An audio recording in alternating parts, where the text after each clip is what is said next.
Hi up guys, in this video I will show you how to edit caption on Instagram post.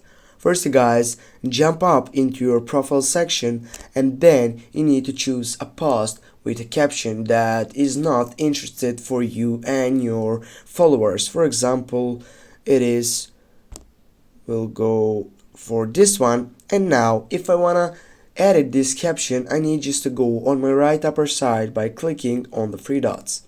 Then I need to go for the edit section, which is related to the seventh selection. Click on that. Here, as you can see, we can edit this caption with typing some other text.